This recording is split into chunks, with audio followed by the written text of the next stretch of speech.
안 되면 우리가 또 부검도 의뢰하고 다 하겠지만 그런 환자들이 황당하고 정신없는 그 사이를 이거는 분명히 의사가 이것은 환자들을 우롱하고 병원 측은 유가족이 계속 문제를 삼으면 법적으로 대응하겠다는 입장입니다.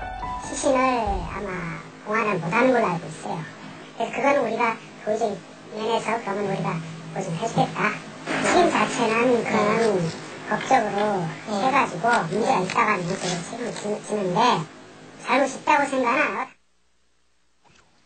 홍상훈 기자, 네. 이 쌍꺼풀 수술하러 병원에 갔다가 죽고 또 교통사고 치료하러 병원에 갔다가 목숨을 잃었는데 가족들로서는 참 원통하기 뭐 이럴 데 없을 것 같아요.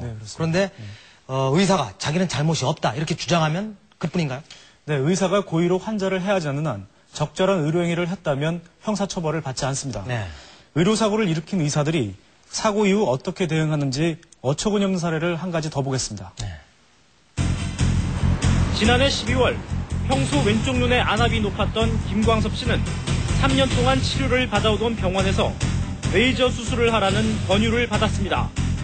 안압을 낮출 수 있다는 의사의 말에 김 씨는 선뜻 수술에 응했습니다. 그 선생님한테 3년 동안 봐주신 쌤한테 본 거예요, 그날 같이. 그러나 김 씨는 어처구니 없는 일을 당하고 말았습니다. 의사가 문제가 있던 왼쪽 눈이 아닌 멀쩡한 오른쪽 눈을 수술했던 겁니다. 갑자기 이제 레이저 빛이 들어온 거예요. 그 옆에 때 간호사가 아주 놀래가지고 막 차트를 보고 하면서 아 선생님 이거 왼쪽을 이 환자는 해야 되는데 오른쪽을 하셨습니까? 이렇게 얘기를 한 거예요. 안약이나 동공축소약을 넣는 등의 수술 전 조치는 물론 없었습니다. 레이저라는 게 빗으로 된 칼이라고 그러는데 이 오른쪽 눈은 진짜 뭐 수술 전 처리, 마취, 소독 아무것도 없잖아요. 우리는. 그러나 수술 직후 의사는 자신의 실수를 인정하지 않고 예방 차원에서 오른쪽 눈도 수술했다는 말만 되풀이했습니다. 해드린 거는 환자분한테 그냥 도움이 되니까 해드린 거예요, 사실은. 아시겠습니까? 제 딸에는 승리로, 아시겠습니까? 그냥 해드린 거예요, 영상으로. 당시 별다른 의심 없이 의사의 말을 그대로 받아들였던 김 씨. 그러나 이후 오른쪽 눈에 시력 저하와 눈부심 증상이 찾아오기 시작했습니다. 전에는 오른쪽하고 왼쪽이 한 0.1 정도밖에 차이가 안 났습니다. 근데 지금은 왼쪽이 0.9로 누르고 요 오른쪽 눈은 요 지금 사고 당한 오른쪽 눈은 0.5에서 0.4 정도밖에 안 되거든요. 김 씨의 항의가 계속되자 의사는 마지못한 듯 실수한 것을 인정했습니다. 그러나 여전히 문제될 건 없다는 입장입니다. 실수를 했다면은 안 할 눈을 했다는 거예요. 근데 눈은 깨끗해요. 그리고 한동이 안 보인다는 점이 없으니까 좀 거짓말이에요. 나는 좀 잘못이 때라 좀 예쁘게 봐달라고. 김 씨 부부는 사고 이후 더욱 황당한 일을 겪어야 했습니다. 수술 후 멀쩡했던 오른쪽 눈에 결막염이 생기자 치료를 받으려고 여러 병원을 가봤지만 번번이 운전박대를 당하고 만 것입니다. 그 사고를 당한 이후로 일반 안과를 여러 군데 다녔었거든요. 의료 사고를 당했다고 말을 했을 때 의사들이 그 심지어 진료비도 안 받고 돌려보내더라고요.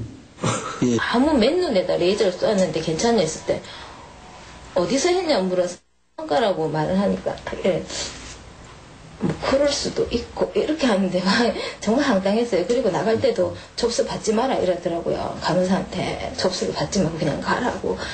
그리고 진짜 이거를 다쳤음에도 불구하고 그거를 숨기고 그냥 결막염 때문에 왔습니다. 그렇게. 결국 김 씨는 의료사고 사실을 숨기고 치료를 받을 수밖에 없었습니다.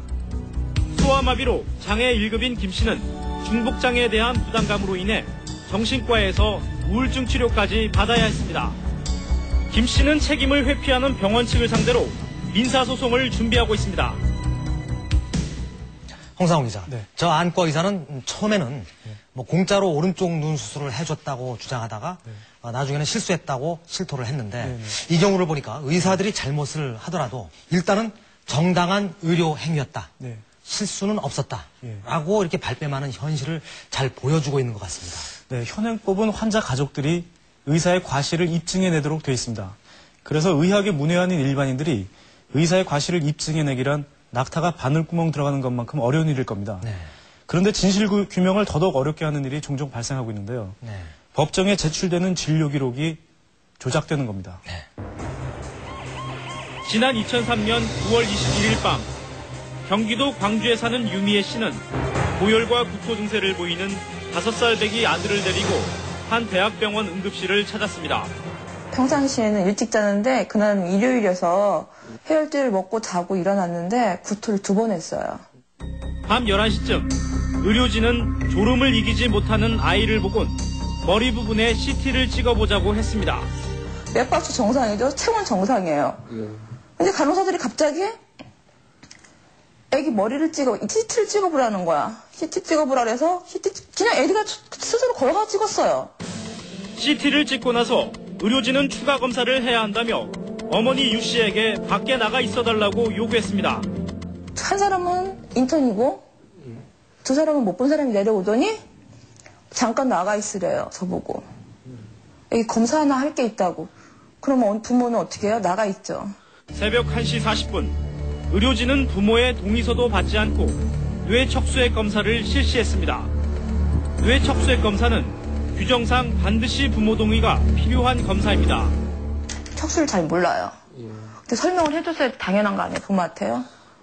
그거 척수를 뺐다는 자체도 몰랐어요.